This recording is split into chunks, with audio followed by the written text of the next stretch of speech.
morning, or depending on when you're watching this, good afternoon, good evening, or good night. My name's Ross, and as always, told out of Voice of Radio, so today we need to have a look at a card which is apparently going to be in Crown Zenith, that I am extremely surprised is going to be in Crown Zenith.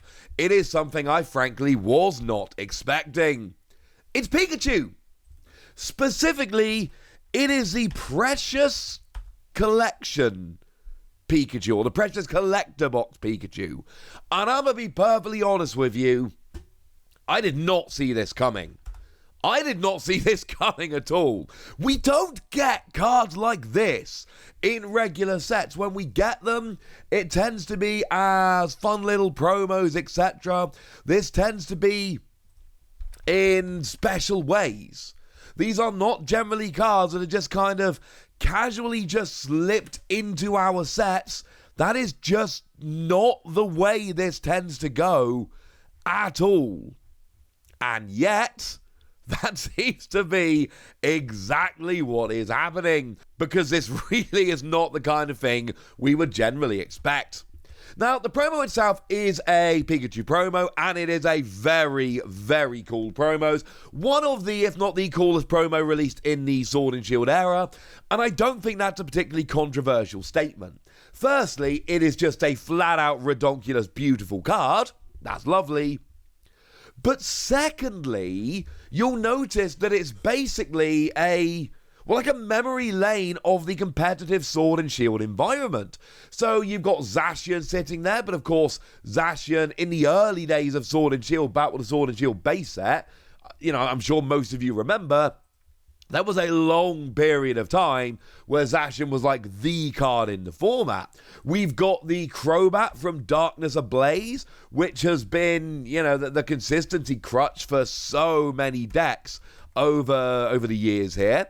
We've got Single Strike Urshifu, admittedly not quite as good as Rapid Strike Urshifu, but still, back in the second year of the Sword and Shield TCG, when that started, we saw that the Urshifu were kind of everywhere. We've got Shadow Rider Calyrex from Chilling Reign, which of course was a good deck with a lot of hype. Never really lived up to the hype quite as much as people like myself expected, but still a very, very cool card indeed.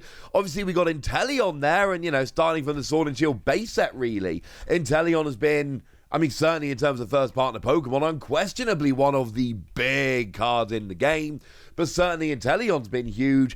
And you do have Hisuian Zoroark, and I will admit, Hisuian Zoroark has not been all that.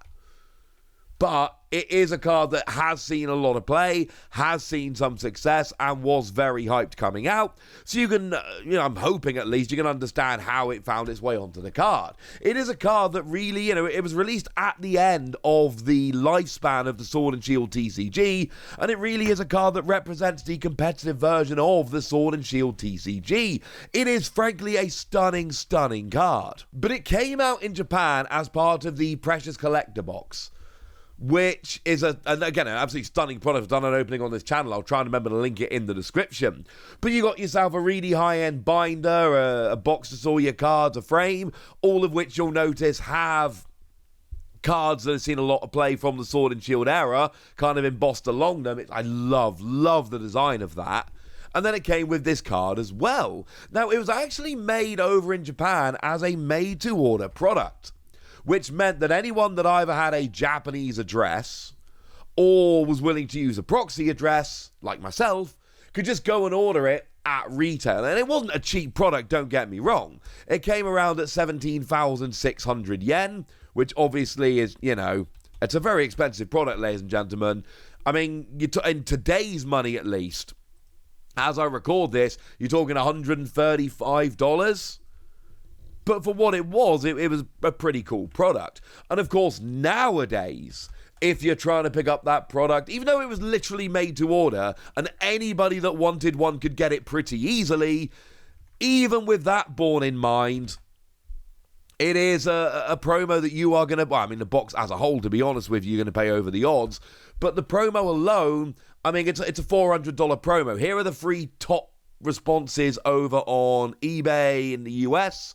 Non-sponsored ones, and you can see we've got 364, 384, and 420. It's about a $400 promo.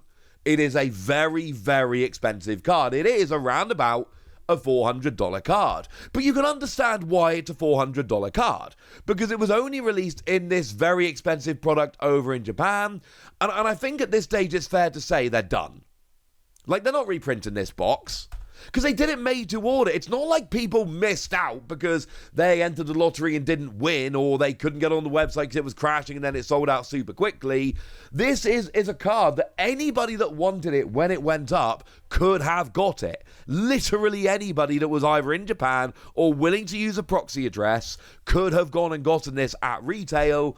And it's astounding to me that this has jumped as high as it has. And the lovely Antoine Boulet pointed this out.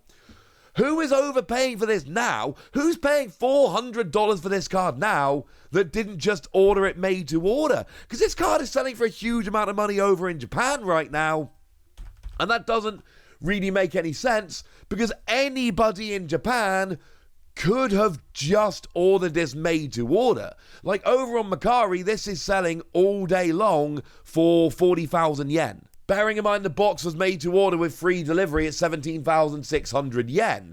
Now, admittedly, 40,000 yen is only $300, so it's actually, a fair bit cheaper than it is over in the US. But still, people in Japan could have got the whole box made to order for 17,500 yen, and people are now paying 40,000 yen. And these aren't listings, these are sold. This is what people are actually paying. And yet, for us, it's just in Crown Zenith. The card is just in Crown Zenith. It's just in the box. Now, it's going to be a secret rare, don't get me wrong. It's going to be a secret rare in the set. But it's just in there. And look, we know that we haven't reached the Scarlet and Violet set yet. We know that when Scarlet and Violet comes out, we're going to get the lovely silver borders. We're not going to have this. It's going to have the yellow border. And I'm telling you right now, even compared to your average card, this is going to be ugly. This is going to look so much worse than it did in Japan with this. It's horrible, ladies and gentlemen. It's absolutely horrible. But we're going to be able to get it. And this is going to be another one of those situations where it is going to be so much cheaper in English than it is in Japanese. The Japanese version is going to stay as like a $400 promo. That's not changing. This version isn't going to be getting any cheaper, but the English version is going to be getting hilariously cheaper. I mean, an example I've used a couple of times, but let's use it again. Serena, the full art version of it, ended up as just in Silver Tempest over here, just whacked in Silver Tempest, and it is a $45 card. That's how much it sells for. Over in Japan, it was in their equivalent of Silver, or one of them at least. It was in, I believe, Incandescent Arcana, and it's actually a 40,000 yen card, which puts it weirdly like directly in line with this Pikachu promo over in Japan, which means we know it's like a $300 promo, or $300 card. It wasn't a promo, it was just in the set. So, yes, Serena's a $300 card in Japan. Yes, you can pick it up for $50 over here. No, that doesn't devalue the Japanese version of the card at all. It's still a $300 card. And we're going to see that with the Precious Collector promo over here. It's not going to devalue the Japanese version of the card at all. It's still going to be a $400 card in the US, $300 card over in Japan. It's not going to get any cheaper. The Japanese version is still going to be extremely sought after. And again, this is a made-to-order product to celebrate the end of the Sword and Shield era in the TCG. There is no way they are reprinting this box as they're gearing up to the release of Scarlet and Violet. That makes no sense. That box is done. That promo ain't coming back, ladies and gentlemen. So if you do want it, getting the English version is going to be significantly cheaper. Incidentally, I'm not saying it's going to be like a $40 card over here. We don't know. We're going to have to wait until Crown Zenith comes out, look at the pull rates and all of that, and see exactly how it comes down. But we know that these special sets full of these fancy cards, they don't end up staying particularly high.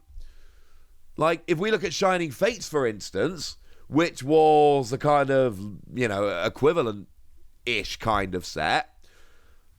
Shining Fates is not a set which really gave us a lot of high-end cards. Like, the only one that settled at any kind of value whatsoever is the Charizard, which, to be fair, is a $100 card, but that is literally the only card in Shining Fates with any value whatsoever, and it's a $100 card. So please bear that in mind when you're trying to predict what the prices for Crown Zenith are going to be like. We've seen these fancy special extra sets, call them what you will, in the past, and they don't hold value, like, really at all. So this is probably going to be like a super cheap card over here, and it's just weird. We see these fancy promos all the time over in Japan. They just don't find their way into sets. We get them a lot of the time, but we get them as promos. If we look at the Pikachu card, which was a pre-order promo for Scarlet and Violet, then there's no way that's going to be in a set. That is going to be in a figure collection. One would imagine that's what happened to the Sword and Shield version, and you got to kind of imagine that's going to happen again. But seeing these weird Japanese promos being taken out and used as promos over here, that's something we've seen before. That's something we're moderately used to. I would never have predicted this was going to end up in Crown Zenith, because it doesn't really make any sense. Now, I suppose there is a little bit of sense. The sense is, it's a Sword and Shield promo. We're not getting a Sword and Shield card in Scarlet and Violet, so they kind of had to use it now before they lost it. So Crown Zenith does make sense in that regard. But remember, we saw the Pikachu and Zekrom promo that was a Sun and Moon promo that was actually released in the Sword and Shield era, despite being a Sun and Moon promo. But they did that as kind of a special thing that can be done. They could have done that here. They could have done it as a promo later on. Seeing it pop up in Crown Zenith is genuinely stunning to me. But you know what would have been rubbish? You know what would have absolutely sucked? What would have been, like, horrendous? If we never got this card. Now, I'm not a fan of the yellow borders. I think I've made that pretty gosh darn clear. I am really desperately wishing it had a silver border. But you know what? It would have been terrible if we'd never got this. It would have been absolutely rubbish if this card had never found its release over here. So you know what? In that regard, ladies and gentlemen, I am down with it. But I want to know what you think. So let me know in the comment section, would you? Go nuts! Be nice! And then make sure you like this video, subscribe to this channel, follow me on Twitter at TheWasi. That's where we talk about Pokemon and card games and Pokemon card games, all kinds of fun things. And please do consider checking out patreon.com/PTCG Radio, where you can support the channel. You can get some bonus podcasts, answer all of your questions, join a Discord where we chat about Pokemon and various other things, and you can get shout-outs on the channel, like the lovely Christopher Satkowski, who's been one of our supporters for a little while now and is a very lovely person. So thank you for all the support, and thank you for being a very lovely person. But by far the most important thing as always, look after yourselves till next time, would ya? Thank you very much for watching. My name's Ross, and you've been watching PTCG Radio.